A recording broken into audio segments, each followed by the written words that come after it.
Yeah. All right. Yes. So, There were some not safe for work jokes or audio related jokes that Yeah. that I'm sure every audio engineer has. Right. Now that we got that out of the way, so Yeah. how's the economic impact of this? This is so serious. We're tuning out already now. Yeah, we were not. This is not like BFM or some kind of a RTM punya show. Oh dear. Okay, selamat pagi, selamat datang tuan. Okay, kepada rancangan kami. Ya, terima kasih kepada Tuan Pengerusi Majlis. Where do we start, man? It's been so long. I don't know. Wow. So, well. Yeah, it's been so long. I don't know when was the last time that we actually like face to face. I remember this one time when I came in to buy the snake cable off you. Oh, right. Yeah. Okay. And I got a really good deal out of it because I got a free gift. It was a UAD1 PCI card that came along together with that purchase.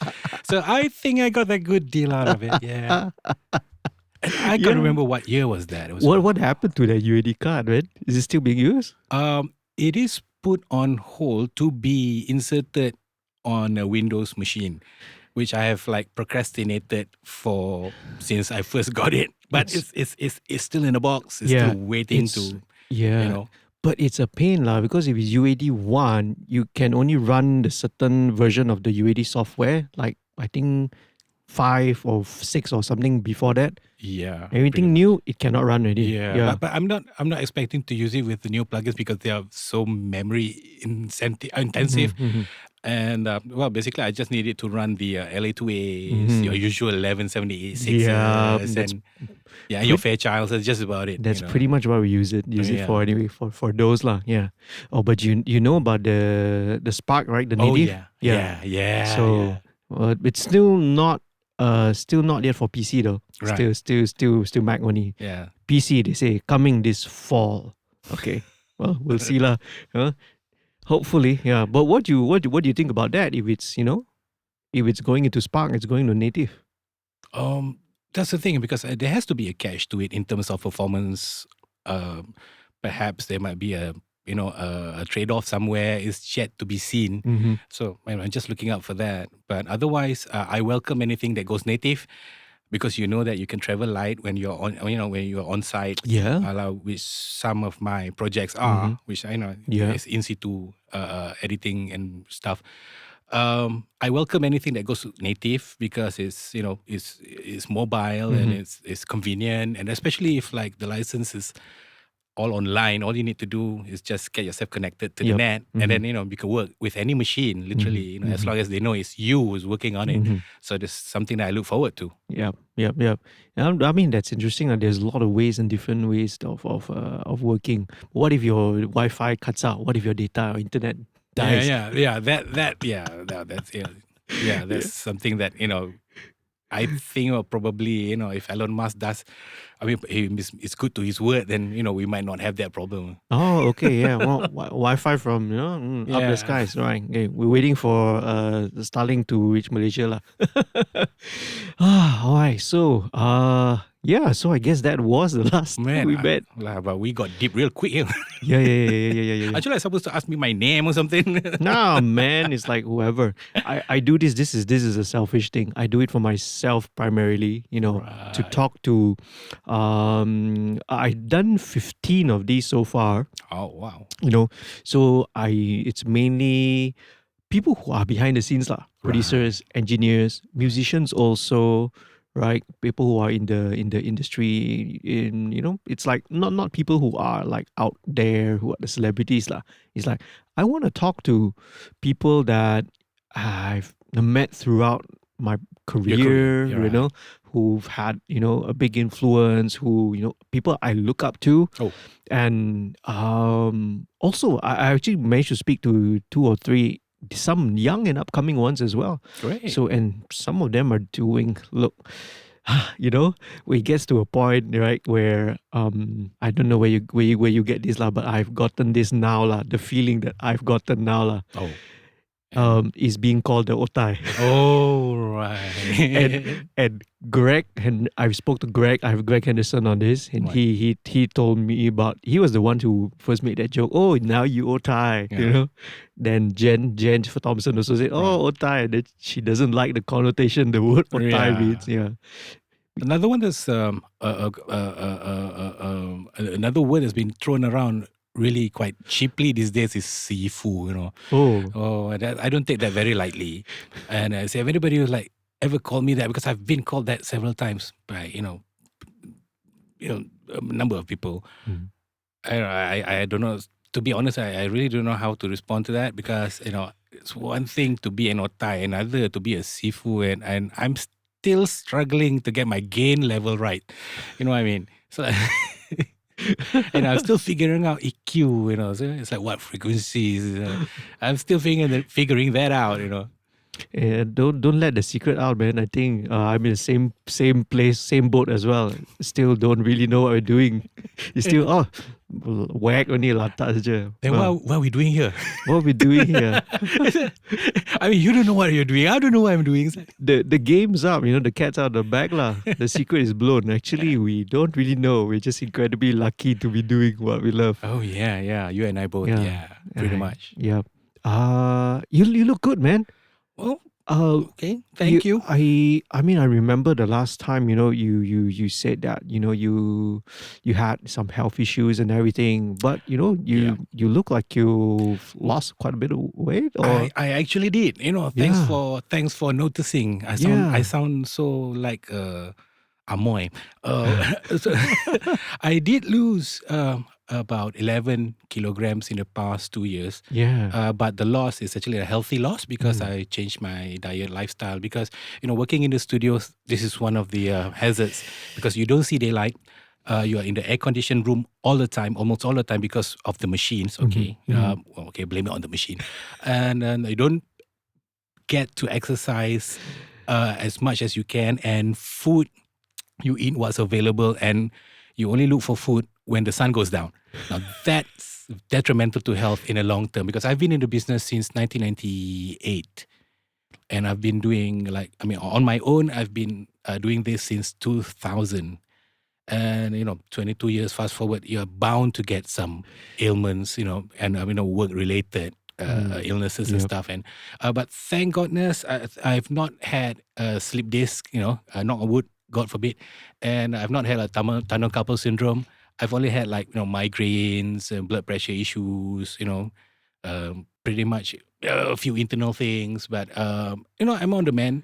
Yeah. I mean, that's good to hear, because I mean, even though we may not, I wish we would all be able to connect with each other, a little bit more, right? But I do follow you on Facebook, and then sometimes you share, the stuff like you were in a hospital. Yeah, stuff like that. Because I think it's important to actually have some sort of a release. I know it's rather public. Facebook is quite public, but then again, it's really up to you to let in who you would think would be relevant to you, whether in your life or your work.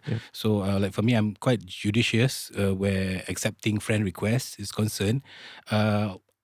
Although I do have one personal account that I just reserve for strictly school friends and families, but my so-called Trabye account are basically those who I've crossed paths with in the industry, and there are a lot of them, and there are quite a few who are my, do I dare say, fans. I know I'm not as prolific as you are. It's like between the two of us, if you walk down the street, people were like, JD, and they're like, who's that guy? I don't know. It's probably his assistant. Yeah, I wouldn't get that kind of attention, but I do have quite a lot of requests, especially when I start to work in the film industry. Yeah, because I transitioned from music industry to film industry.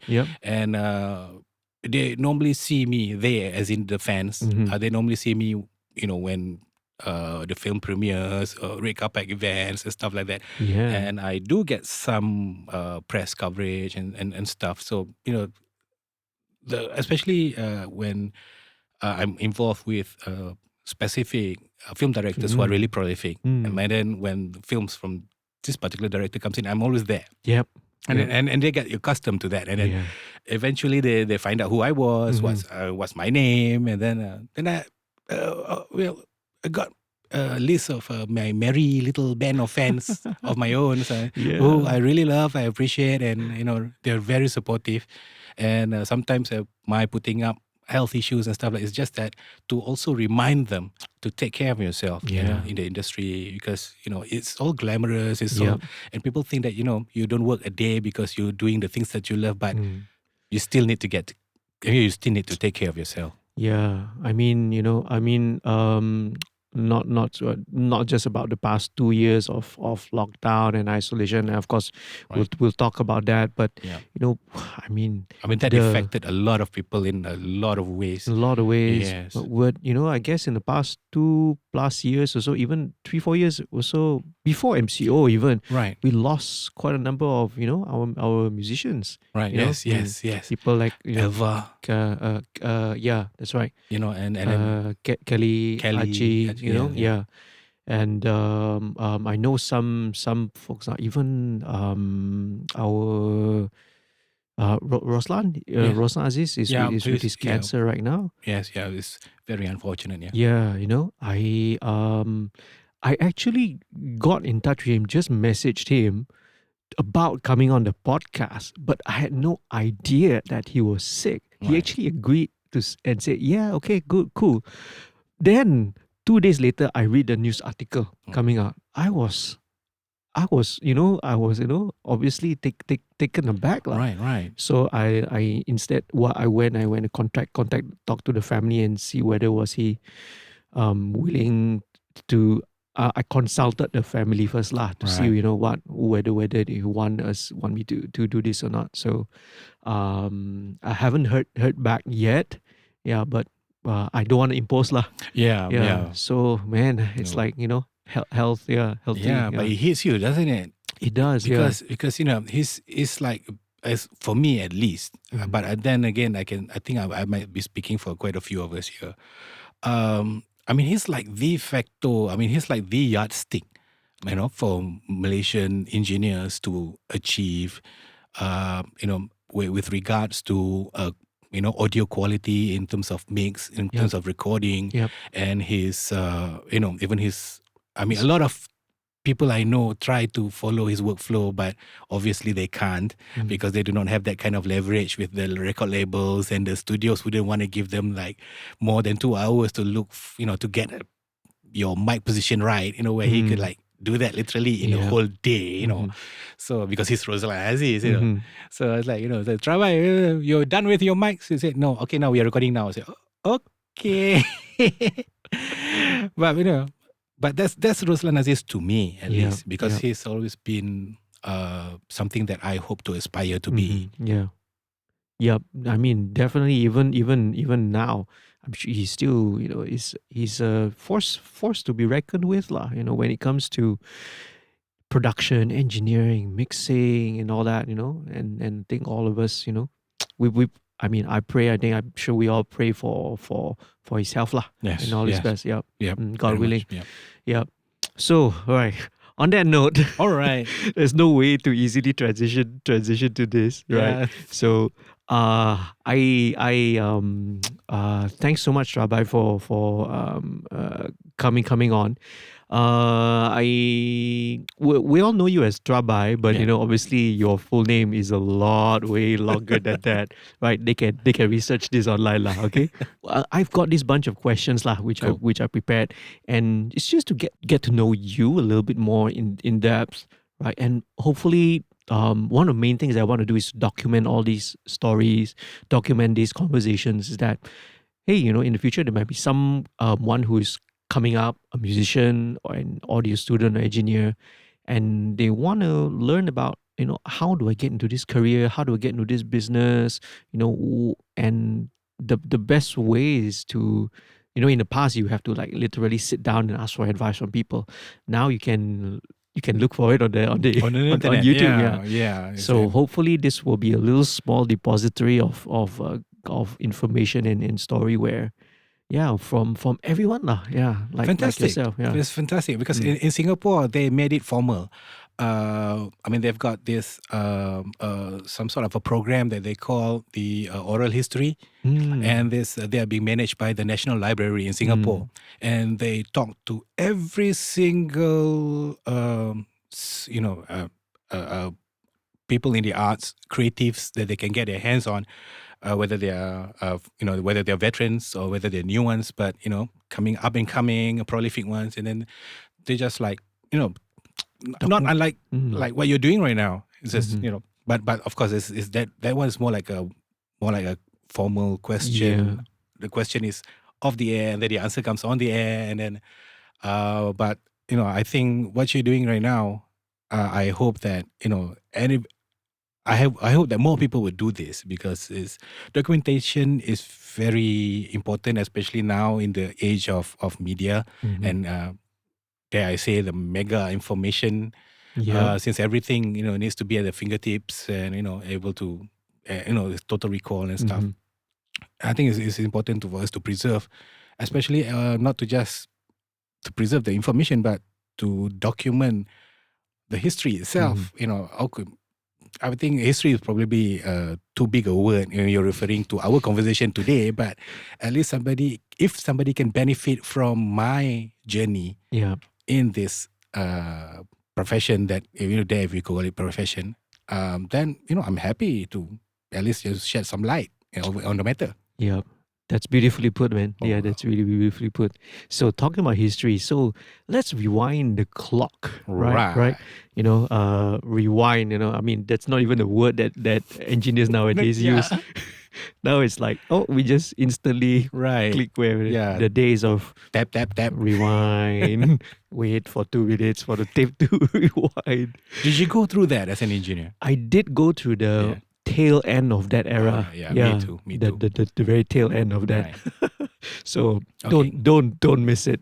I mean, I do miss it, and there's some nostalgia to it, but So anyway, so a little bit more about you, right? Like, where were you born? Where did you grow up? How was your early life, and what in terms of maybe music education, or how everything led you to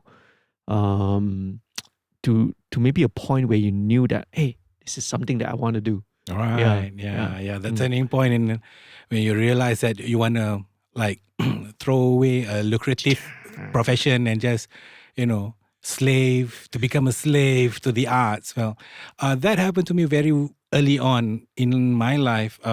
I could remember even before I started schooling, I watched my old black and white television, and RTM orchestra was on. So I saw the violinists playing. I mean, they were like orchestra. There was a full orchestra, but it was the violins that caught my eye. And I told my mom, out of the blue, I just said, "Mom, I want to learn violin." No prompting whatsoever, because I'm sure a lot of parents really want to find out, how do I get my kid to pick up violin or piano and stuff. Like in my case, no, I was the one who wanted it. And my mom made it so. My dad was just supported the notion. But my mom who really made it happen. She was the one who took me to class, and then attended all my recitals. And that was when I requested that when I was 5 years old, 4 to 5 years old. And I started going for lessons when I was 6. So little do people know that my first instrument actually is the violin. And I am classically trained. I have gotten my grade 8 certification from ABRSM, the Associated Board of Royal Schools of Music. And when I was 8 years old, I started to perform in the junior orchestra until I was 15. And that was when I graduated with grade 8. Whilst I was studying for my SPM, I transitioned to more adult-oriented orchestras. I performed with Orchestra Symphony Muda at first. And then when Orchestra Symphony Muda didn't have enough members, so they combined with Orchestra Symphony Kebangsaan. So it was the young farts, or rather, the young guys and the older guys and a few girls. And then when we got together, and then we started to here's the thing about Malaysia, okay, something I think I don't think is true now, but way back in the mid-80s, string players are a premium. And we could literally go wherever into whatever orchestra that we would like. Except for the KLSO where you have to be invited in, which I did get an invitation to get into KLSO, but the time constraints, being a high school student, which I had to reject. And then whilst in the middle of my violin studies, my mom forced me to pick up the piano. I wasn't really too happy about that, but I did get along. I mean, I just went along with her request. But little did I know that actually is a very important skill for me to have in my career today, because a lot of my work revolves around music arrangement, MIDI programming, sampling, and the main instrument for that are keyboards. Yeah. And I mean, it's not necessary for anybody who wants to get into MIDI to really have to learn the keyboard, because there are lots of other ways of inputting the MIDI information. Yes. But having a piano or keyboard background really helps, and it really opens up ideas. It really it speeds up the process. Like some people, they program drums, with one kick at a time, and then the snare, and then comes the hi-hat. But you can literally use all 10 fingers to play the drum kit as a live player would do in real life. So that is always an advantage to have. Yes. Yeah. So piano, violin. Then I picked up the guitar when I was 14. No, I was 12. Picked up the guitar. And upon graduating university, I went to University Utara Malaysia, which I was very active musically, although it is a business school. Yeah. So I studied business administration. My major was international trade. I could hablo español un poquito para comercial. So because I was trained to get into the South American so-called caucus of this new young batch of businessmen to to get into South American market, but I didn't go there. So I went. So upon graduating, I got a job. Actually, I applied for as you would as a graduate. But the only thing that stuck, that actually opened up for me, was EMI. So my first full-time occupation that I get monthly salary for, was at EMI Malaysia. And this is where our path would, cross initially, JD, because it was at that time, I joined EMI as an A&R executive for the Malay department, or rather they call it, the technical correct term would be domestic department. And it was during the time when EMI was procuring Positive Tone, which you were signed with at that point. And then when that happened, I was more into the production side in terms of my interest, where the business is concerned, because you can only do so much as person who coordinates productions and stuff. I mean, it's all fine, but I felt that my calling is on the other side of the mirror. I want to be in the live room as opposed to in the control room, dictating. But eventually, I did get go one circle. Yeah, go one right? circle. Yeah. Now I'm dictating people sing this way or play that way. But that's pretty much it in a nutshell. So it's pretty much on track since day one, and it was not through design. It wasn't through design. It just so happens that one thing led to another. Violin, piano, guitar, and then suddenly record label. There's one thing that I would like to add was during my stint at EMI, I went to night school to study audio engineering. Yeah. Because at least I know I could pay for myself this work. That was thing. And the second of all, I thought that would be useful for me in my everyday job. Little did I know that I wouldn't last that long, because I don't wanted to be on the creative side as opposed to the management side. So, and fast forward 22 years later, then here I am. Right. Yeah. So where did you study the audio engineering? Was it SAE? Yes. So it was SAE. It was SAE. Yeah. This was back SAE. in when? 1998. Yeah. Yeah. So around that time, who were was the lecturers like Guru? Yes, Guru. Guru was yeah. my lecturer. Guru. And shout out to Guru. and Pietro Felix. Oh, Pietro. Shout out to Pete. Hey, Okay, Pete. right. So he studied around the same time as you, is it? No, he was the lecturer. Oh, he was the lecturer there. He was the okay. lecturer. Right. Sorry. I remember. Okay, sorry, Pete. This is an anecdote, a little anecdote about Pete. So one day, apparently they heard about some record label guy, taking classes in our school. It was like, is this chatter amongst the lecturers and the school administrator. And then suddenly, one day, Guru couldn't make it for my class. I was in Guru's class. Yeah. And Pietro, he was a stand-in teacher for that particular. It was only for one lesson.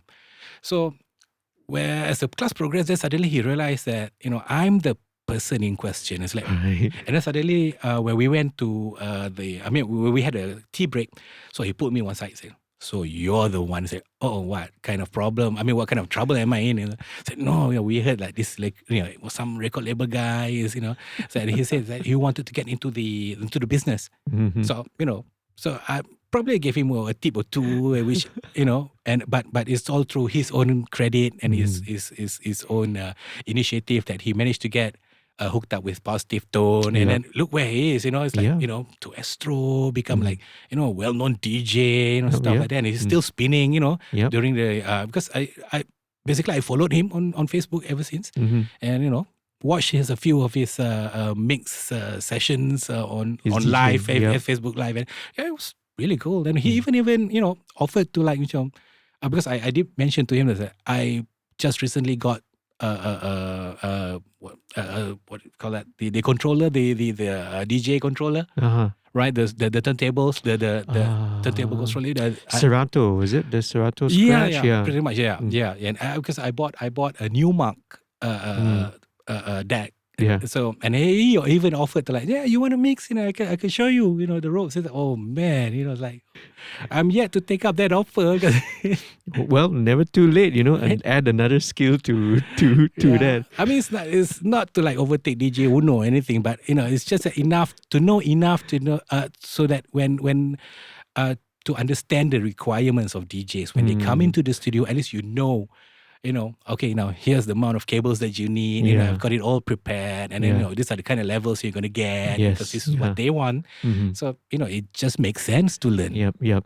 And always having that RCA cable ready. Yeah, RCA. The annoying RCA cable, which will always have buzzers and hubs. Right. And then every now and then I pretend to be a member of Linkin Park and play along. I wouldn't want to play anything from Pop Shavit because it's too difficult. But I don't know, man. All he does is just waka waka waka. That's the difficult part. Shout out DJ Uno. Shouting out to a lot of people. Oh yeah. I mean, these are old friends I miss. I mean, I've worked with DJ Uno for a couple of sessions. He did a couple of sessions for me when I was producing a Malaysian Chinese act, boy band, and oh man, it was a fun day. I could tell you when DJ Uno was in the studio, it was a fun day. You don't kind of talk a lot of it, but didn't you play for a band once? Well, I played in a few bands, but not as a permanent member. Yeah. I started out with an invitation from Candy when Mary got married and she was pregnant with her first child. But the shows were already confirmed. I do not know how they, how that turned out. Right. I mean, how they managed to confirm shows when Mary was, unavailable at that time. So I think probably they were looking for a female guitarist to replace her, and they were thinking that there were several names at that time. It's not as today where you got quite a number of great female guitarists. Yeah, female guitarists, and not that it really matters whether you're male or female, but Candy being a novelty, being an all-girl band, so the shows were already lined up. And unfortunately, I think because they got the confirmation late or something, I think the deal was pretty much so much earlier when Mary was not married then at that time. So when Mary couldn't commit, and we were looking for guitarists to replace her, but it came to the point where it was the 11th hour. it was literally like only 2 days left until the first show I was on. And I was involved with them through their manager, Nick Nasir. And I was friends with him because Nick Nasir came into EMI to settle, to make some deals for distribution for Sputum and Senseless. Yeah, I'm wearing a Senseless t-shirt if you could see. Oh, wow. The Senseless Okay. t-shirt. Yeah, shout out. Yeah, it's Sarawak. Yeah. So so it was through Senseless and Sputum I got to know Nick Nasir, and Nick Nasir got to know me, and he found out that I could play guitar. So I jammed with them, and then we said, okay, that's fine. Let's just run with you until we get a replacement. And that lasted for about 1.5 years. I was with Candy. So we played several shows. And after that, I had a stint with KRU. I was the in-house producer for KRU Records. For about 5 months in 2001. And in that capacity, I met Dr. Chronic. They had this one rock band, Dr. Chronic, signed under KRU, and they are missing a guitarist. So I filled in for that as well, and that lasted for about also a couple of years. And then Metal Asia happened. Yeah, Metal Asia happened. So what happened was this, because musicians having friends of it's always like a friend of a friend. Of a friend of a friend. Yeah, a friend of a friend wants to jam, and then it's like they do not have enough, quorum for the. So it just so happens that at that time, Metal Asia was looking for a bassist. So, but Metal Asia's music is it's just crazy. No bassist in their right mind would be able to do that, because to my credit, I don't see myself as a bassist. It's like, okay, I'll be crazy enough to attempt Metal Asia's bass lines because I'm a shredder myself. So yeah, it's just a matter of picking up bass and shred on like thick strings. How hard could it be? And that landed me a job, or rather, a spot in Metal Asia, also for like perhaps about a year or so. But I still, at that point of time, I still wanted to establish myself as a guitarist, because so far I've been establishing myself as a keyboardist for several RTM shows, backing up Man Kidal. I was also, at first I also backed up Metal Asia on keyboards. And then when I got the bass gig, so I played the bass, and then it's like, people know me as, the keyboardist for this band, or the music arranger for this band, or the bassist for that band, but never a guitarist. It's like, I was like, hey, I want to be a guitarist, So because that's what you are. Yes. In the first. Or at least it's what I think I am. So, and then, I quit that gig, and at that time, production jobs were picking up. This was 2003, 2004. It really picked up at that time.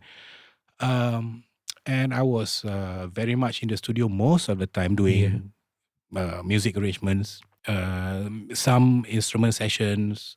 Occasionally, there are some requests for my violin playing, and which is something that I dread, because I've not been practicing violin as much as I do with my guitar, because guitar is so rock and roll, and violin is like so prim and proper, So it's pretty much that, and ever since music arrangement gigs have been like dwindling down, because apparently in the advent of dropping, drag and drop MIDI phrases, so so you don't really need an arranger to produce music. This is during the I think when DAWs were getting affordable, and samples were getting affordable, because you used to have to have a sampler card in your PC, and then when it all turns native, and everybody got access to that, which is something great. But the not so great aspect of that, because people who are not, people who do not have any business making music are making music. There's no harm in that. Okay, Exactly. there's no harm in that. I agree. But for those who like like people like me, who like hone their skills the old-fashioned way, with hands-on, and then even if audio, we still at least had experience cutting tape, with, so like, compared to guys these days, or girls these days, when you're into audio engineering, that you do not have to hold anything other than your mouse and your keyboard, so it's kind of like a loss for them where the fundamentals are concerned, because the fundamentals, well, there might be similarities, but because due to the fact that they do not have that hands-on experience, they do not touch the thing because it's not, because it's not tangible. Everything's on the screen. It's on the screen. So when it's not tangible, so and then it's you cannot have like a different approach to things. It could be a good thing. It could be a bad thing, but in certain situations that you actually would benefit if you were to have the experience cutting tape and splicing it together, because you'll be more sensitive about audio length, among many other things. Stuff like decisions on where you edit, and I think that's the word. That's the word. Yeah, the decisions to be made. With musical and production decisions lah. When it comes to that. And even like game staging and stuff like that. Some of them are still clueless about that. Not that I only pretend to know how much gain to put in, but if it's all this, I really appreciate any digital plugins or anything that's digital. I really appreciate it, but I appreciate it even more if it's controlled by something that's tactile. Because it's like bridging what I was used to what I want to achieve with so much. With much less cost. Nice. Yeah. I think you agree with me on this. Definitely, it's 100% there. Because otherwise, if you were to get the sound that we want to get, we have to spend like perhaps $500,000 ringgit, to get that. Well, compressors and and whatnot. Exactly. I remember. I also remember I paid a visit to your studio a long time ago. Oh yeah. Yeah. Shout out to Karya Enigma. Right, So I remember you showed me the controller that you had, which was it a Mackie or is it a Behringer? It was a Behringer. Yeah. It was a Behringer. It was a B2000, I think. So, it was but very noisy faders. You could, when you're flipping the pages, it was so loud. It's like, But at the same time, it was cool because it's fun to actually work with actual control surface, right? Yeah. What are you using now? I'm still using that controller, but that's in the recording studio that I have in Karya Enigma. Because I've got another setup. I call it the scoring room, which is basically a glorified home studio, which I do a lot of post-production in. Yep. And I'm using a Midas M32 as both the input and output, the I/O, and also the controller. The controller, right. So I set it to Huey protocol. Right. So it controls my Pro Tools rig through MIDI. Very nice. Very nice. Yeah. So, but time saver, really a real good time saver. Yeah. When everything is tactile, it's really, you can work really quick. Agreed, 100%. And it's tempting now. It's like, okay, I've told myself like, okay, maybe I want to get this, I want to get that. I think like the Behringers actually not, the newer generations are actually not bad. They're really the X32, the Wing, the X-Touch. They're pretty affordable. I mean, the next step up would maybe the PreSonus fader boards are. Oh, but the Rolls Royce of it all would be the SSL UF8s. Yeah, that would be. Man, I tell you. But that costs as much as a whole mic pre or a high end interface nowadays. Yeah. But I'm not too much. I'm not too enticed with the controller as much as I am with the new analog boards that they have. They're making it smaller and cheaper, or not cheaper. Well, technically, I think the word you want to use is more of reachable in terms of affordability. Yes, so it's a bit more accessible. I'm really looking forward to that. And then the outboard processors, with the current the SSL Fusion, I'm really excited about that. Right. Yeah. And I think they after a while that we've been getting all these third party clones for the master bus, and they finally came to their senses to release a master bus on their own. High time for that. However, but there's nothing like an SSL sound coming from an SSL hardware. So it makes sense. But then again, I'm not sure whether you're used to the I mean, to what extent are you an SSL fan? Let's establish that first, because I'm a massive fan, SSL boy. Yeah, I appreciate it, but I've never been like a super huge SSL fan. Right. But I think things change as years go on. Like I use a lot of Slate, like the virtual console collection, and I used to be a very big fan of the API sound. Fantastic. But actually, I found myself in the past 3-4 years switching and gravitating towards SSL. Oh, right. So, and I've got the plugin lines as well. We've got all the different. You got the 4000. You got the 9000. You got the AMAC boards. Yeah. Focusrite. And it's interesting. So sometimes I will play around and play around with the different ones and see which ones I like.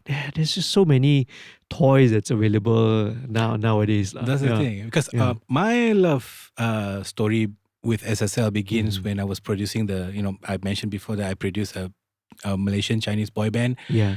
And we recorded on an SSL 4000, and it was a 4000G. Where was that? This was a Synchro Sound. Synchro Sound. Stereo 4. And since when if you're locked in the room with that machine for a month, I mean non-stop, on end, you can't help but to love what's coming out the speakers. They were running on a Channel X. But still, it was all SSL that they really hit me. Yeah. And then when Duende came out, SSL released its Duende plugins. I didn't think twice to get that. But I did get the second-hand one because that was more affordable. But to my surprise, the plugins that came together with it are upgradable with regards to the number of channels that's available for just a fraction of a cost than they would usually charge. I think they had like a sale or some sort, but so it was like literally I had to spend only how much is £20? So it's about 120 ringgit to open up the channels, a full 228 channels. Right. And then and they bundle in the channel strip and the master bus. Yeah. The processor, it came in a rack mount. Was it a rack mounted thing, right? I remember. That's right. Yeah. During that time, it wasn't native yet, because there was like version 4. Then came in version 5. Then version 5 started to get native. And then now the current one, I think, is version 6, if I'm not mistaken. That was like, for me, I had started to have like field day with it. Yeah. And that actually did perform, at least to my ears. It did make the SSL 4000 sound accessible to a certain degree, but a workable degree for that matter. Yep. And, I've been on SSL plugins ever since. And as you said, when especially when the other versions are available, then we got the J version, the E version. We're referring to the 4000 series, right? The 4000J, 4000E, and then a brand came up with the 9000J. But now I'm in love with the 9000 series. It sounds so pristine. But like as all plugins go, these are just tools. Yes. No one beats the other. Maybe in certain situations, but there's no one plugin that beats any other plugin. There's no such thing. A tool is a tool. It all depends on the person wielding it. Yeah. Right. Agreed 100%. And a tool only is effective if it's being used within the parameters of its role. Yeah. You heard about you can EQ through compressors and stuff, but any EQ is any EQ. Yeah. And you can only go as far as you are able to think or if the music dictates it, right? Exactly. Yeah. It's always serving the music, right? Yeah. Music is always the ultimate. Yeah. It's not necessarily you gotta have all these things, just then you'll be the best and everything. Yeah. Exactly. It depends on what the music needs. Yeah. Right. Yeah. And then especially the younger generation these days, they fall into the trappings of gear acquisition syndrome. Don't we all too? Well, camera is on. So okay. yeah, we do this. But then again, because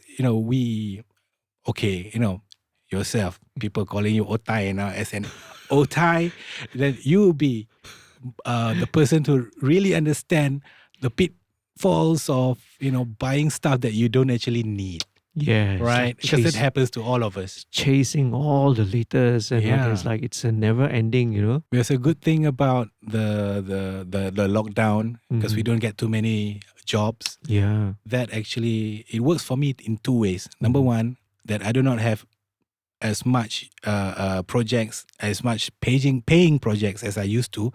So less income means less tendency to buy stuff that you don't need. Then number two, because you're left to your own devices when there's not too many projects around, then you tend to like spend more time with your DAW, and then suddenly you realize that you've only like scratched the surface. You only like use 20-25%. I don't know about you, but for me, especially the sample libraries, I didn't actually realize that I had like stuff that I could use that would sound like something that coming out of Hollywood or stuff like that. Because exactly.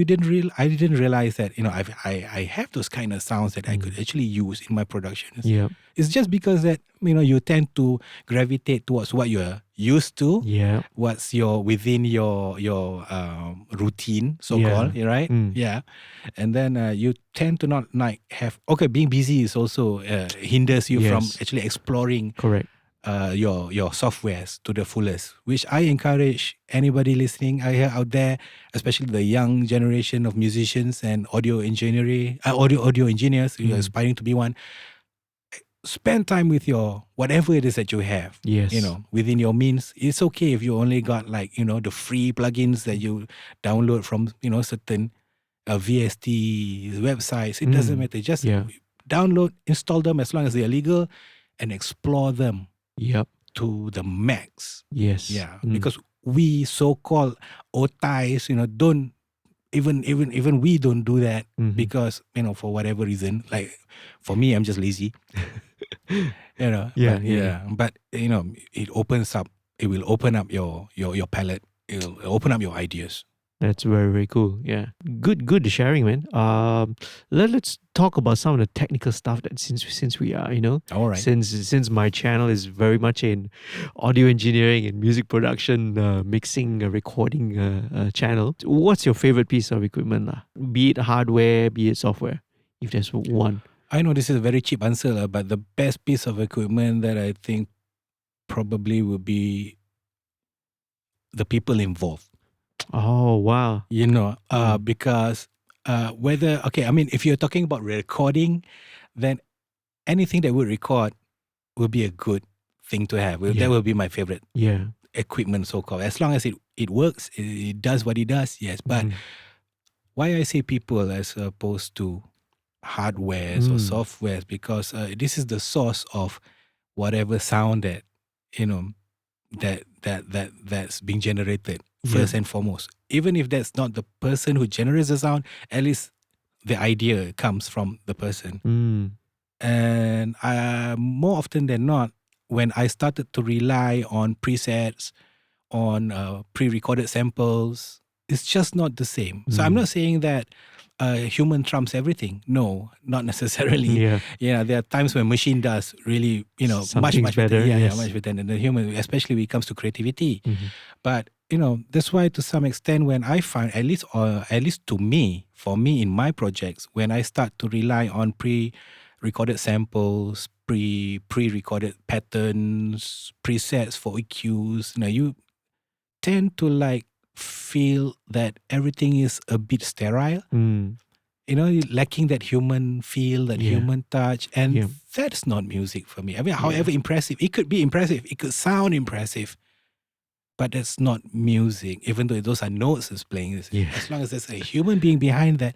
I know some people will want to argue that, but the pre-recorded samples are played by humans, dummy. So that's true, but it's too consistent. You can't have like, a one bar pattern being recorded like 16 times in the library. They already just use 4.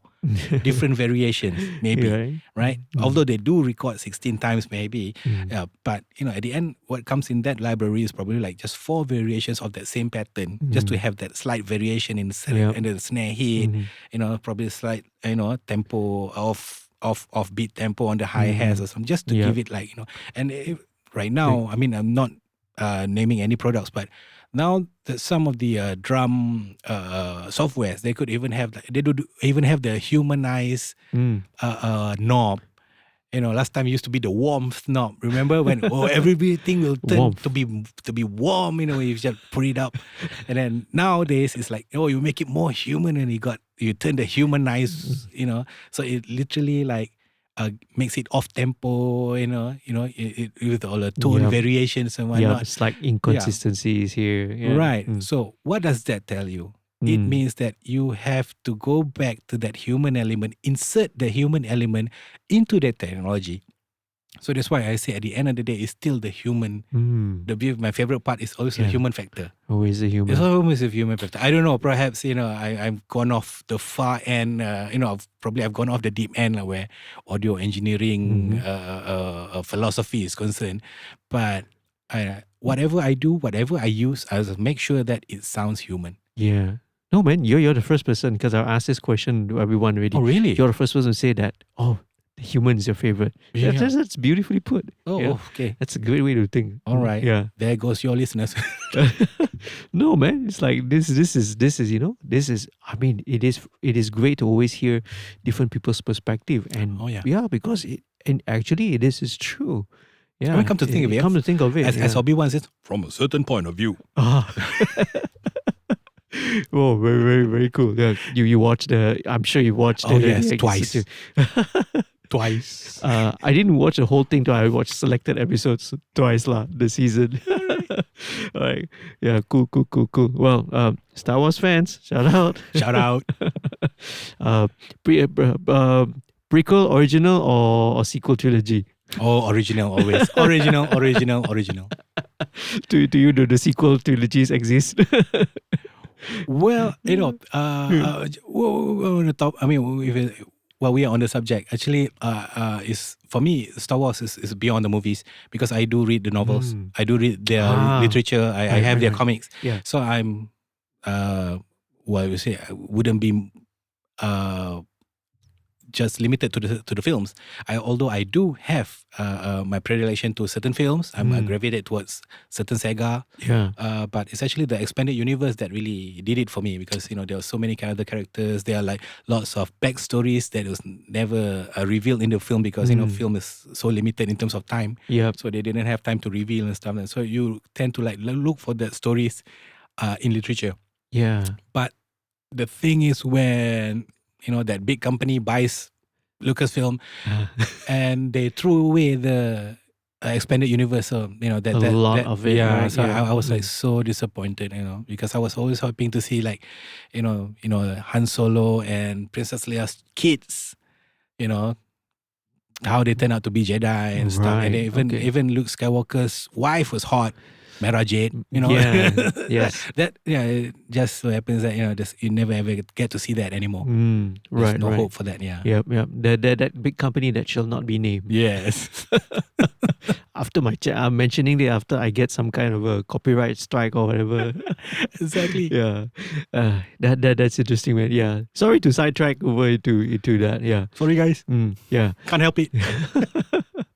Yeah, one of the things that I will definitely want to do these days is I think I mentioned to you, I want to do a studio tour. Oh yeah, because I have I just shot the first one, and surprisingly, it's not in Malaysia. When I was in Laos. Oh, okay. I have a friend who has a studio there. Lovely. An impressive studio. I don't know whether I'll try and dig for the photos.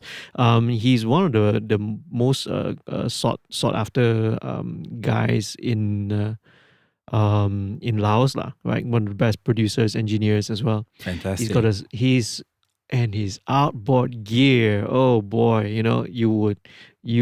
It's a dream. Okay, oh, no. So here's a photo of his studio. Oh no, that's just a photocopy of Chris Lord LG setup. This guy is rolling yeah. it. Yeah, you know. So it's based on the SSL AWS 24. Yeah, fantastic. SSL. Not only that, but it also has an SSL Fusion outboard as well. Oh And man. I shot that lah, and then I'll do a little video, the whole video tour of his, and then talk about all his gear and all his Oh, equipment. can't wait for that, man. Yeah. I want to do the same thing for a lot of all the local Malaysian studios as well. Right. Go and pay a visit. So I'll pay a visit to your place one day lah. Oh dear. Yeah. Yeah, and just talk about the history of the studio itself. Yeah, but talking about the studio, right? Where do you actually spend most of your time now between the two studios that you have? Well, obviously, I spend more time at home because during the day I manage my family's, whatever activities. Like my son, I send him to school, take him back from school, and then prepare meals and stuff like that. Because in my household, I'm the one who literally put the food on the table, because I'm the cook in the house. I'm the one who cooks, and then because my wife is a writer. And my dad is a retiree. He doesn't do much except for watch a lot of TV, lots of videos and stuff. And I take care of that matters during the day. Mm-hmm. And I normally do creative stuff at night. But if I'm on an assignment, then it really doesn't matter what time. Yeah. If it needs, to be done during the day, then I'll do it during the day. But most of the time, my work revolves around either pre-production or post-production. I do not have a lot of production work per se, not a lot of recording works. So pre-production was mostly like come up with music arrangements, demos, and some guitar sessions I do online. Yep. I do have producers and composers that send me the tracks. Sometimes they send me just the rough mix, and I play over the rough mix. Some of them send in session files.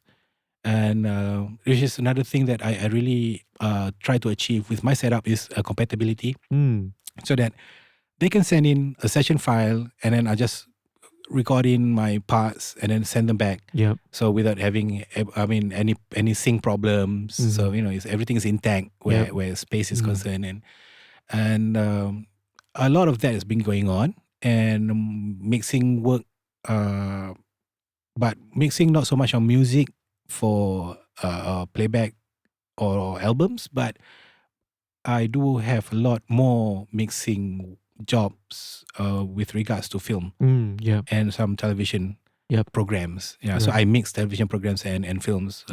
So the term that they use is re-recording mixer. Yeah. So I'm pretty much that. Yep. Yeah. There are not many of us around doing re-recording mix. Well, I'm happy and also quite proud to be listed as one of the few who are able to do that.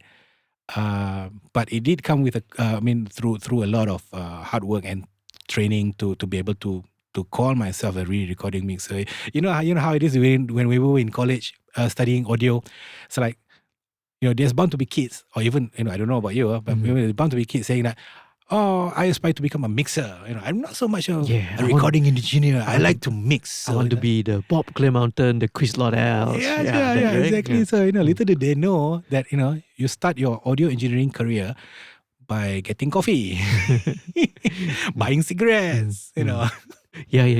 Right. But to become a re-recording mixer is although you do use same tools that's involved in audio mixing, but it's just the different standards, different protocols. And then sometimes if you are, like for me, I came from music background, meaning the audio engineering side, more on working on music. And then when you work on audios, when you're mixing Foleys, dialogue stems, you're preparing dialogue stems and even surround panning and stuff like that. So a lot of the times you will be in conflict with your music side, because in music this will not work. For instance, like the vocal range, equalization of vocal range. Normally we'll do like we have this crispy EQ that we want to and then we've got like the body to make it like big and powerful. But in dialogue, no.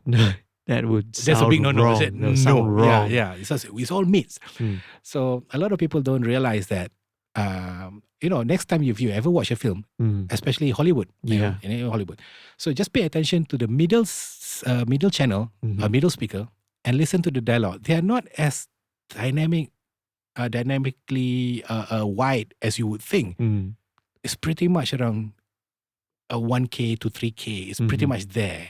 Yeah. And maybe one or two just for special effects, maybe for that what do you call that proximity effect. Yeah. Then only you hear some of the bass, some of the highs. You hear a little bit of this. Yeah. But most of the time it's all mids. It's all 1 to 3K. Right. I'm giving the farm away here. So but it's kind of weird because in music that doesn't necessarily be the case. Yes. Because sometimes we do need to bump up a bit of that 800, maybe it will be the 80s, even as low as the 80s, to give that, larger than life. Yeah, that's the thing, right? And some of the more duller voices needs a bit of help in the, in the sibilance, or rather the presence rather. Yeah, but not so. Yeah, not for film and TV. Yeah. So it took me about 9 years to be able to come up with a mix on my own. Otherwise, it's just always like, and I need to have somebody to double check on my work, or I do pre-mixing, and the finalization is being done by the senior engineers in the sounds on the mix stage. So I think just last 2 years that I'm able to like finalize for myself. And it took quite a while. It took a lot of trial and error, a lot of trips to Thailand, because it's where normally I bring my projects to finalize. Yeah. A few of they've got like, a very healthy film audio studios in Bangkok. And I've worked like 4 or 5 of them. And but I also brought something back from there, which is I brought back some readings of levels and frequencies, and I pay attention to their metering, and try to apply with what I have. And I'm happy to say that I have been quite lucky to achieve some amount of success with that kind of mix that is expected as a standard in the film industry. I was able to touch that, and I'm hoping to explore that and then perhaps improve even more in the near future. Fascinating. I mean, I've had opportunity as well to talk to people who are in post production, in film and TV mixing, and it's like, because it's never been my world, right? It's always like, it's always cool to listen and see how they do this, and what are the things, the thought processes that go into the head. It's like, oh wow, it's fascinating. It's different. It's like I've never thought about it. For me, mixing for film is somewhat of a no-brainer, because it's that you're using different muscles of your brains as opposed to music production, because music tends to be a bit more, I don't know, it's not to say it's creative, it is creative, but mixing for film and TV is more technical. Like you need to get, you need to tame certain frequencies so that it doesn't get in the way of the broadcasting levels, because we've got like different kind of mastering multi-band compression that's going on whenever it's broadcasted digitally, because they've got like a machine that does that, and if you like send it too hot, then they'll reject it, because like it's just like going to mess with their broadcasting levels, which is a very big no-no. It's more technical in a sense where you need to put everything in its place, as opposed to music. Then music is like how it interacts with each other, all this is all these components, how the bass gels with the kick, and how the snare must not overcome the vocals, and in the left channel and the right channel if you're playing with stereo. But when you mix with 5.1, there's just so much space for you to fill that it tends to sound thin, even though it's immersive sound. It's a sound surrounds you, but it can sound thin because you're EQing it too far apart from one element to the other. So that's hence why I say it's a different set of muscles that you need to use, and it's more technical. It's more. But why I say it's a no-brainer, because at least I don't have to think that I do not have to pay attention too much to certain emotions. With regards to certain frequencies, of certain instruments. I do not have to pay attention to a music arrangement. There are times when there's like just a piano and a voice. What you want to do with it? A lot of people will just put a bunch of reverbs and push a bunch of, whatever just to fill up the space. Sometimes you don't have to do that. But as where the a broadcast section is concerned, you do need to fill up that space so that it doesn't sound weird. Now, here's the thing, because a lot of mixers, I think music is the same thing as well. Sometimes it's not so much of you trying to make it good, or make it sound good. It's more like you just do not want it to sound weird. Sometimes that's the goal. Is for it to not sound weird. Natural. Right, it sounds natural. Yeah, sometimes it's more about that. So hence why it's more technical. So when it's less creative, less emotional, hence why it's a no-brainer. So, it's automatic. Yeah, don't run into this frequency. Don't go beyond that level. It's just about that. Well, one day, probably if we can do something more interesting, do a little workflow series and explore into one of your sessions or something. I would love to do. That would be interesting because because then again, and if we do that, and people know I'm a fraud because because why I say I'm a fraud because this. I mean it in a good way, okay? I'm not trying to be like, not to humble brag or anything. But when I learned how to set up a session for a 5.1 mix or a film through watching people do it in Thailand for their post-production studios. So, you just pay attention to see, try to figure things out. Some of the engineers are very forthcoming and then they said, this one is because we need to group it in certain bars so it's easier for you to control. And then because we want to use VCAs at the end. And then VCA is very important and stuff like that. And then, you tend to pick things up. And then when you really, it's like when you relate it to what you have, so there are bound to be certain things that's missing that you have to make up for. And then when that happens, of course, you have to modify the session, you have to modify the workflow a little bit. Yeah. And fast forward a couple of years after I first started, coming up with my own mix sessions. Yeah. Then I stumbled upon the session that came in from Hollywood. And oh my God, it's like, it's like the amount of auxes that goes to groups, that goes to sub-buses is mind-boggling. Because it's like, you know how some studios that, when you do wiring, some studios they're very neat, and some of them is just a bowl of spaghetti, a bowl of spilled spaghetti. And that was the impression that I had when I opened up this Hollywood mix, the session file. When I open up, I see the routing. It's like, oh man, I couldn't wrap my head around it.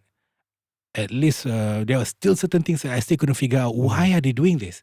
Because there's nobody there to explain to you because you just got the session, you just open it, and then it sounds really good, and then you try to figure out why does it have to go through this bus? Why should I be grouping this with this?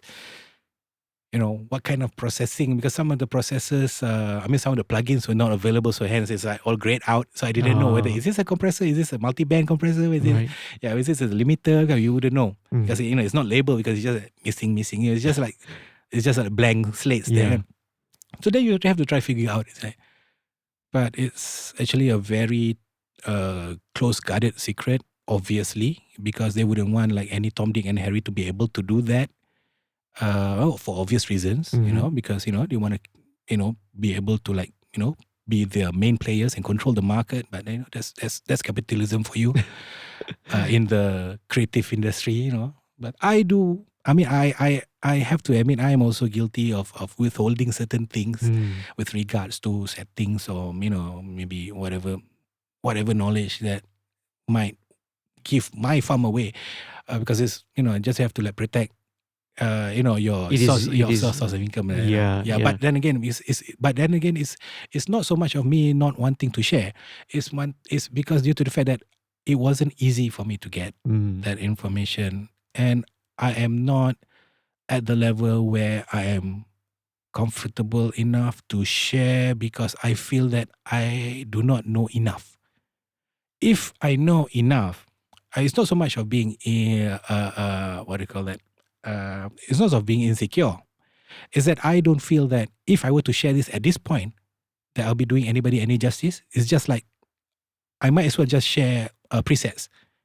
That doesn't help anyone. Right, I see your point. Yeah, So I just want to get into it deeper until I come to the extent where I could actually understand the philosophy behind it, and to be able to make sense when I explain things. Because the thing is that sometimes you can only give so much information, but we fail to realize that any information is deemed useful if the person who receives it understands what is being conveyed. Because you can send it all as, you can even give some simple instructions, but if the person is, receiving it, do not understand the way that you would want to present it, it defeats the purpose. There's miscommunication right there. Yeah. They can't process, they can't digest the information. And most of the time for me, the basis of communication is not, how people say, communications are two-way and stuff. But the basis of it is got to be like, if I were to convey something, I would want you to understand the way that the idea that I want you to understand in the manner of what I have in my mind whilst I'm presenting it. Yeah. Because if you fail to a certain degree to ensure that the person, the listener understands the way that you would want them to understand, then there's no communication then. It's actually a miscommunication, ineffective communication. So especially with regards to knowledge dissemination, because it's so subjective in the first place. And it's so vast to add to that. And how would you know how much and what to give to the person you're talking to? Because not everybody has got the same level of comprehension. Not everybody got the same level of fundamentals. You're reaching out to people who are at various levels of skill. And I believe that I really need to get into whatever knowledge base that I'm studying in or using in my work. To I really need to get deeper in order for me to be able to at least explain to people how they would be able to come about to do what I do. If they are interested in it. But I welcome questions, no problem. If anybody listening wants to know more, you can get in touch with JD. JD can get in touch with me, and then we can work with some sort of Q&A going. If that's your thing. So I'm always here to be able. I'm happy to answer your questions if there's any. Yeah. Do you primarily work alone? Do you have any assistants? Do you have interns? I don't. You don't? I don't. Right. Because my workflow is such that that it really is. It doesn't need. There's no need for another operator to run any machine, because unless I'm lazy to to assemble the session, which is never the case, because it's always been like a game for me. It's like putting things together, and it's always like, I guess because to some extent I've got a very mild OCD. So that because I want things to be in a certain way. Because if anybody it's like I have to like fade out at every clip. It has to be faded in, faded out. This is primarily for mixing for film. Because you if you don't do that, some of the clips, even though there's no signal, sometimes there are pops. I do not know. It's a weird DAW thing, because at the beginning of a clip, sometimes it has that sound, that click sound somewhat or other. And then when you're working with a large format, especially with film, because it's going to be played back, through cinema, the theater speakers are like, they are loud. They are running at an average of 87 dB SPL, and that's what the level that we are mixing on. Monitoring levels. It's always 87 dB SPL. And then when you play things that loud, things that you can't see on your wave, it's gonna it'll pop, and then you get confused. Say, where is this coming from? And then if you start to open your session and look for it one by one, you have no way to find it. Because even the meter is not letting up. It's not lighting up, because sometimes so instantaneous, so transitionary. And although it's audible, but you can't see the meter move. So then the scavenger hunt begins. Oh boy, now, who's the culprit? Oh, that's the downfall. I mean, that's the downside of re-recording mixing, but it's a lot of fun actually. It's a lot of fun if you're into it. That's super cool. Yeah, you're obviously on Pro Tools, right? Yeah, Yes, you are yes. Team Pro Tools. But writing wise, do you write on Pro Tools as well? Or I do. do. It's just due to the fact that it's convenient. But previously, when I first started out, I write on my workstation keyboard. Just 16-bit programming MIDI using the 3.5-inch floppy disk. Wow. Yes, like the XP80s. If you're familiar with that, and the Yamaha SYs. But I still have this keyboard, the QS300. That was my first programming platform that I use. That's the Yamaha, right? That's a Yamaha. That's right. Yeah. That's right. And then the starting. So it's a bragging right for me as well, to be able to say that I did physical hardware MIDI programming with a physical MIDI sequencer. Yeah. And then I graduated to Cakewalk. Yeah, Cakewalk, because the Cakewalk was accessible at that time. Yes. Yeah. And when I studied in SAE, they trained us in Cubase, and then that turned me on to Cubase. The thing about Cubase was, at that time, I prefer Cubase to Cakewalk because until Sonar came in, then you are able to have like a very competent audio and MIDI sync and integration, because somehow they got it right. But Cakewalk, before Sonar, is pretty much a MIDI intensive, not so much of audio facilities. Right. That was competent enough for me to be able to record and do MIDI at the same platform. So I used Cubase for that. There was a Cubase 4, Cubase VST4 and 4.5. Now, I guess for those who are well versed in the technology timeline for software, they know how old I am. Right. So right. Yep. I started with VST5. Yeah. Yeah. See, I started earlier VST4 and 4.5. Yeah. So, but Cubase for me was, at that time I was aware of Pro Tools. I was already aware of Pro Tools. There was Pro Tools 5.11. And at that time, I, of course, you want to work on the de facto industry standard, which was, which actually cost a bomb, because it wasn't native. Yeah, you have to buy the hardware, which cost about 48,000 ringgit at that time. TDM system. TDMs, yeah, that's right. The 888s, if you remember those, wow, right? The black face ones, right? But they're solid. They're solid machines, but it could go up to only like 48 kilohertz and 24-bit. And then to me, the Cubase was like the poor man's Pro Tools at the time, and it ran on Windows. That was a good thing, because everybody was like, during my days, nobody used Mac except for the big studios. Yeah. Right? The G3 colorful iMacs, if you remember those. And then the G4s start to come in, with the Platinum was, the Platinum CPU was the one to, I do not know how many months I was like, wet dreaming about that CPU. So I was on PC like everybody else, buying parts from Lawyat, putting things together, and then always like skimp on always buy the, like, not the top spec. It's always like the second best or third best but specs, just to save money. Just good enough. But it's good enough to do the job. Yeah. Exactly.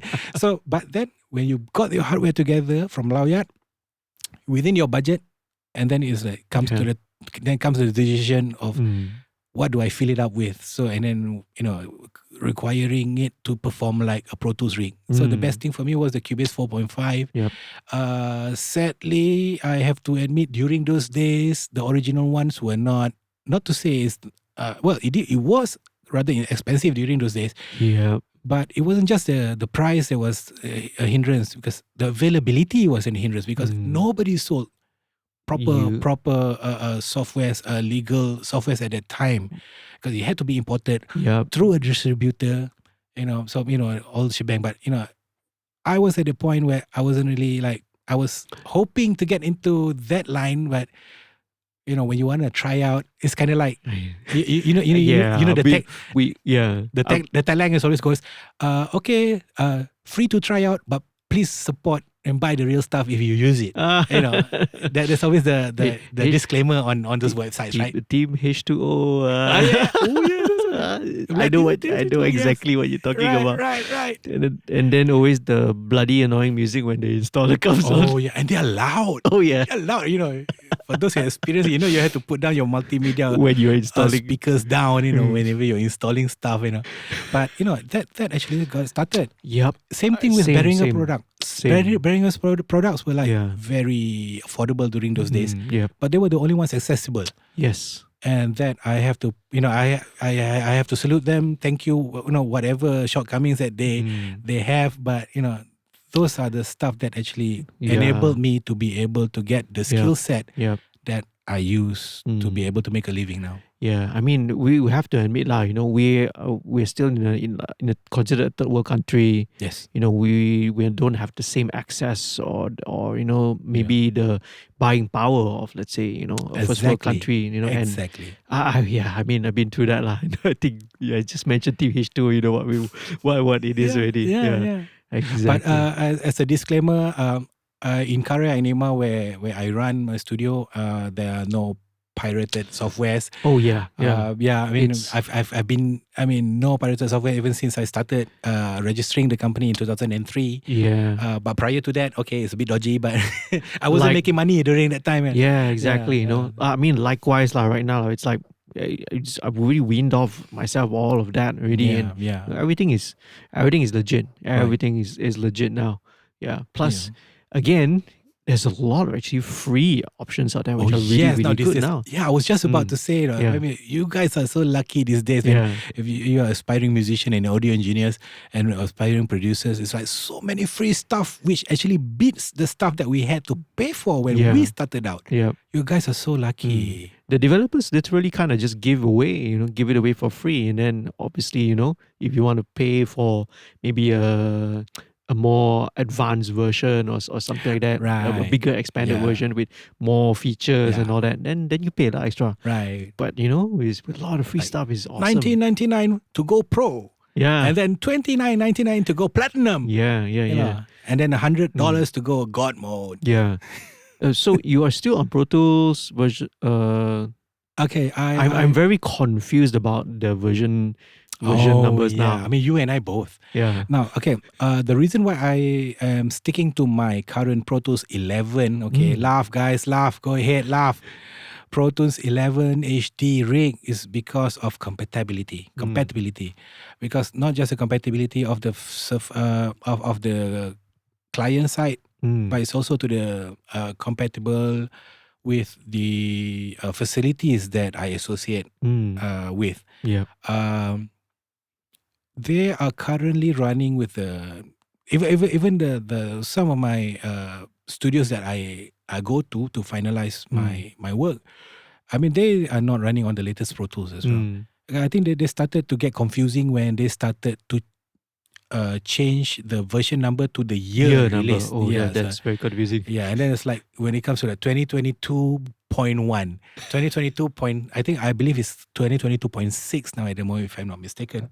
As of this this interview, into this podcast.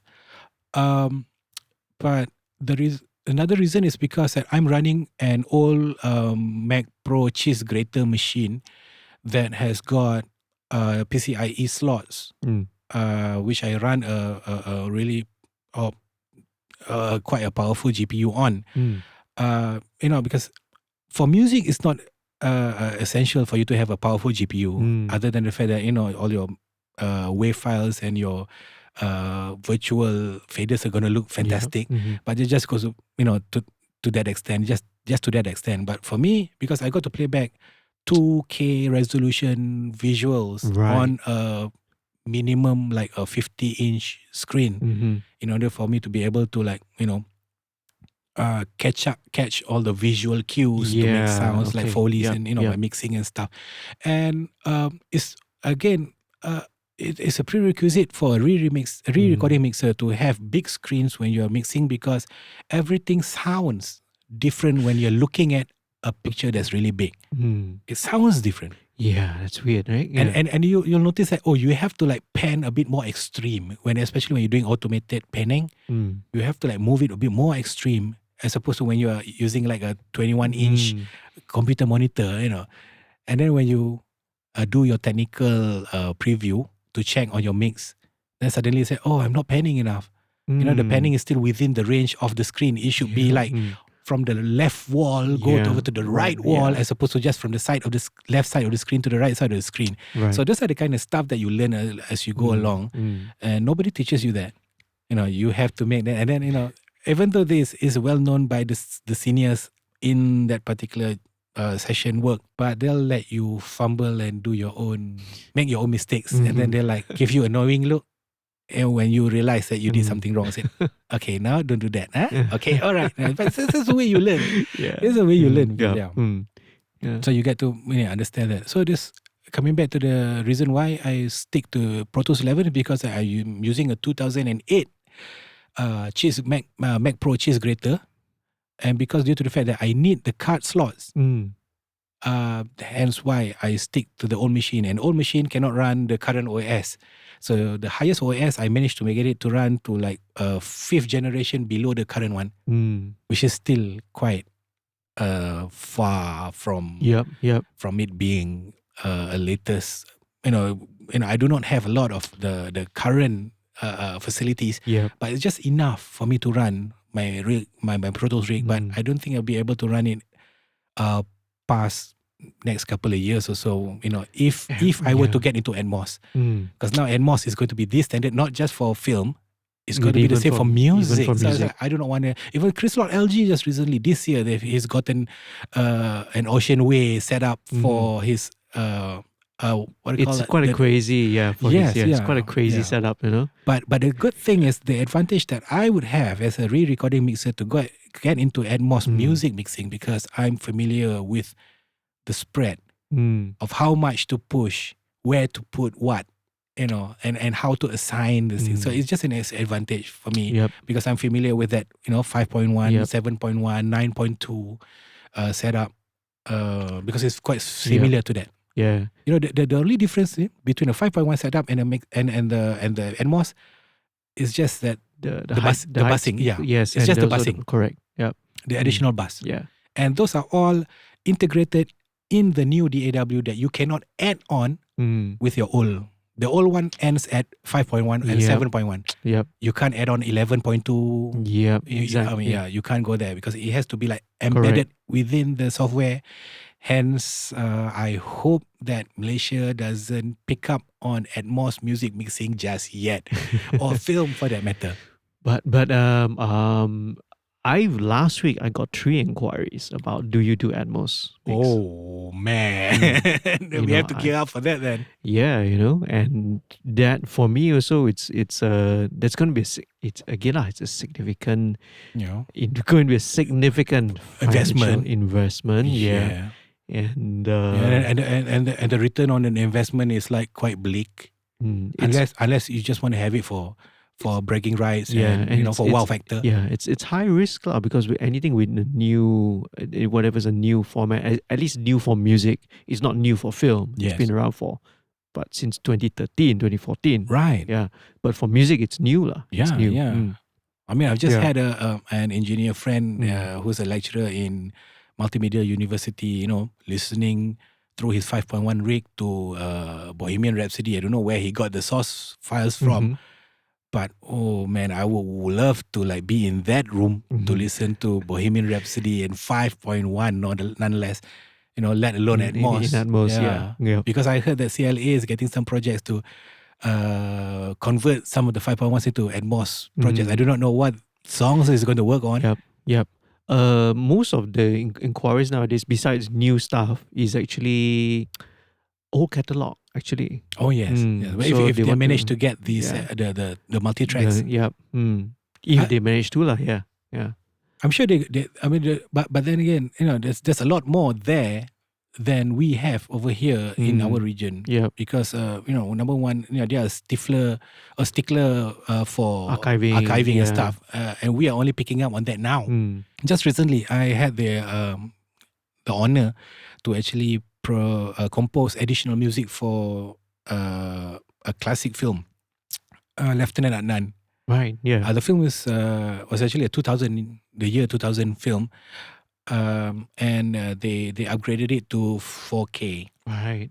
and they added some follies and they remixed the thing. And what I got to know, and this was like this motivated me. They were literally asking around, okay, whose masters are these? Because if you don't get back to us within 2 weeks, we're going to burn them. Oh, okay. Or All right. we're talking about like if film, Yeah. there are the negatives and there are the positives. The negatives are the master recording Okay. for Yeah. film. And some of the films, Malay films that were like being brought overseas, like in India, brought to Hong Kong, and some even to Vietnam. Yeah. When they do that for the processing, for the film processing, when we were still working with film at that time, and the negatives are the master to keep. Yeah. Correct. And then it's sort of like when you have to clarify, film negatives. Film negatives, yeah, that's right. Yeah, film negatives, film Mm. negatives. And then there were certain films that even the negatives were already gone. And they were only positives. And the positives are basically like, for instance, it's like this. It's like a listening copy of your master, it's like song. It's like the second generation copy already lah. Right. So it's kind of like, it's more like a CDR burn version of for you to listen in your car to check your mastering, you know. Yeah. But you never touch your glass master. Yeah, the original. Right. Yeah. So you imagine the glass master is missing, or they burn it, and the only thing that's missing that's available is just that so-called CDR listening copy, and that's what we have to work on for this Lieutenant Adnan. Imagine that. And then, you know, if people don't start to archive our films and convert them to the current format, I mean, let alone even if you want to maintain the format that it was in, stereo or 5.1, but we do need to digitize everything. Yeah. We need to start, not just film, even music. We need to find out all those old masters, especially those studios who still keep the record labels, 2-inch tapes. Please get them out. Make them, transfer them, archive them. We need to do that. Pronto, serious. Yeah. Otherwise, it's some of a lot of our, you know, our legacy lah. Our creative, musical, cultural. Some of its cultural legacy, so it's going to be lost. Right. Forever. I don't know. Do you know where your master of your first album is, JD? Good question. Is it still in Platinum Studio? Or? Unfortunately, they have lost some of it. Right. Yeah. So I have only the some like the stereo mixes of it left. Exactly. So this is what we were just talking about. So this is it. Yeah. Oh man. Yeah. It's like, you know, it's like. But even when I'm getting asked to export now, like some projects from 2014, 2013, when I open it, it's like, okay, this plugin doesn't work. Oh yeah. That's also another thing to. Because this, you know, when you're analog, everything is printed. Yep. Right. Yeah. So when the digital, you know, you have to open session files. I just had a request from a forum member of a Pro Tools group I joined in Pro Tools just a couple nights ago, because he received a PTF file, which is actually a Pro Tools 8, the one, the 32-bit version of Pro Tools session file, and he's running on 64, which do not support 32-bit formats. And he was on the clock. Malaysian time was around 3 p.m. I think he was in New York, and he was like asking for help. Like, can somebody please open this session file and save it to the PTX as opposed to PETF? Right. Yeah. So I mean, from 32-bit, can you please? So I did it, but unfortunately, it didn't point to the location of where the clip components are. So, but then again, you know, there's a kind of given when you do that kind of conversion without giving the audio files. You have to, like, you know, point the session file to the individual clips manually. So he had to do all the. He had to do it, but okay, you know, but he said, "Thank you. At least I can open it now." Yeah. So he could see the session, and then he can find out how many. But the good thing is, when I open it, there were like literally like only like 8 to 12 clips in it. So that shouldn't be too bad in order for you to like point to the right direction. So I hope I help the guy. Hopefully. Yep. But that goes. This is what goes around for studio owners, producers, full-time producers, people like, you know, JD and myself. Sometimes we do get request, like, can you help us with this file, or do you have this plugin? You still have this plugin that we could borrow, for us to, and stuff like that. That's why I still keep my machine like in a intermediate, how should I say, in an intermediate level. Yeah. It's not too current, it's not too old, just enough to be able to go a bit backwards when with compatibility is concerned. That's a very good reason to do so, lah. Yeah. Otherwise, you could always have like a secondary DAW that can run everything. Because I do have a lot of CWP session files from my Sonar days that I cannot open now in order for me to extract the first like 10 film scores that I did. Right. But I am confident with the fact that, if provided that the CWP files is not corrupted, I'm able to like retrieve it with some sort of Sonar version is available at the moment, which I never got the time to get. I did never get around to do that, which I should. Otherwise, we'll be in the same boat as our first works. Like we just have got like the mixed version of it. So you can't do much with that. Because I would love to like come up with a compilation of my film scores, kind of like the soundtrack albums that they release for all those Hollywood films. John Williams does that a lot. Hans Zimmer does that a lot. Quite a few well known, the James Horner with Titanic and stuff like that. I would want to do that with my work. I know there's no market for that, but it's just for fun, just for shits and giggles. Well, you never know, man. Yeah, if or even why not do a concert? That did cross my mind, but who would come and watch? I don't know, man. But that would be quite fascinating, Yeah. Because Hans Zimmer does his tours. Yes, he does. But that's Hans Zimmer, lah. Yeah. Maybe I get you to play guitar in my orchestra. Perhaps I get a bit more fans to come in. So yes, to see JD. No. I don't think that will be much help. Ah, man. Oh, you never know. Yeah. But then again, with the advent of the YouTube trends right now that people are earning from streaming and stuff like that, never say never. There are some weird stuff out there that people listen to the extent where the channels are actually getting income. So that's something that I would like to encourage all of you listening to try to come up with your own channel. The more the merrier. Come up with your own stuff. At least you can explore your creativity, and who knows? Yeah. Who knows? You get to, buy over Studio 21 of if it's for sale. Retire. Retirement plans. Or, if you want to buy Karya Enigma off my hands, because you got a lot. Oh, okay. From YouTube. Putting an ad sale out there. Yeah. Hell no. Yeah, man. There's so much more that we could dive into, but I think it's good to we wrap it. Right. We bring it to a wrap around here. Oh, if there's again, I got maybe 2 cliche questions, lah. Right. Cliche question number 1 would be, shoot, what the best piece of advice for any upcoming musician? Yeah, what would be your advice? Right. Yeah. Okay. I guess. Perhaps you've listened. You've heard this answer so many times, right? A lot of people who are just starting out, the thing that they lack in is actually not just the means, but sometimes it's the confidence. Confidence is important. And where do you get the confidence from? It's just that you just have to believe in the art.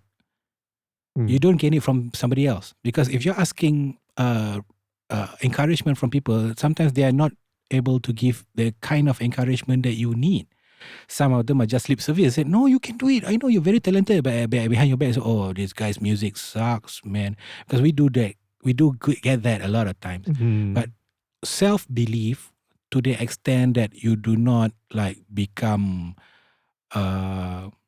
too self-involved. Actually, self-involvement is good to some extent because you will create your own identity, but not to be how should I say delusional. Yeah, self-absorbed, delusional. Yeah. If it's if you're self-absorbed to create something that's totally unique, that's fine because you do need to have a bit of in Malay terms, it's called short sendiri. You must have some short sendiri in order for you to become unique. Compared to everything else out there. But to think that your short sendiri is the facto music that's going to break the market, no. Don't be delusional. So it's kind of like a fine balance of being not to set yourself to limits in terms of creativity, but at the same time, try not to fall in the trappings of overconfidence or underconfidence. You just have to find the right mix. In order for you to do that, you just have to look at other people's career paths, how they started out, how they ended up, and you have to make it for yourself. What works for you. And the good news is there's a bunch of stuff out there, just like this podcast, where we've got like lots of people coming in and talking about our misfortunes and misadventures in order for you guys and girls to learn from or to benefit from, which I hope, you'll be able to. And, there's so much that you can refer to, at the tip of your fingers, and just be, how should I say? You just have to put in a bit of effort to dig up, and find what's worked for you. Excellent. That's really, really nicely put. Beautifully said. Yeah. What's music? What does music mean to you? Oh, music is everything. Music is life. Music is sanity. Music is humanity. Music is humanity. And please, however difficult times that, any of you guys are going through, do not succumb to the environment. If you have to rely on a certain refuge, let music be one of those refuge. Because, it's difficult for you to, I do understand when you are not in the mood for anything, especially if you're feeling depressed, and putting on a piece of music, you think that, no, I'm not going to enjoy the music. Put it on anyway. Because, the music gets into you. It'll take you out from whatever darkness you are in. Yep. To help you through the healing process. Exactly. Or whatever. Sometimes it's kind of like the invisible hand that actually props you up when you're slumped. Yep. Yeah, it props you up. Whether you realize it or not, whether you let it or not, just play the music. Just play it. That's for me. Yeah, music. Beautiful. Yeah, that's how. That's important. So how do we reach you? Well, social media. Social media. I've got an Instagram. Just search for Trabye, Trabye, Trabye. Same goes for my Facebook, and I'm also on Twitter. But Twitter, I am Trabye_KE, KE being Karya Enigma. Yeah. Right. But we just do a Google search, then I'll bound to pop up. It's bound to be you can reach me on any DMs. I might take some time to reply, but I do reply eventually. Yeah, pretty much. Yeah. I mean, if you guys got any questions, you guys and girls out there, if you have any questions, as I said, you can either you can get through me or get in touch through JD, and he's going to get back to me, and perhaps we could get some dialogue going. Yeah, that would be great. That would be great. Yeah. Indeed. Excellent. And on that note, thank you very much, Trabye. It's been my pleasure. Thanks so much for having me. It's so good to catch up with you after so long, man. Yeah, likewise. Okay. Bye, everyone. Bye. Take care. Take care.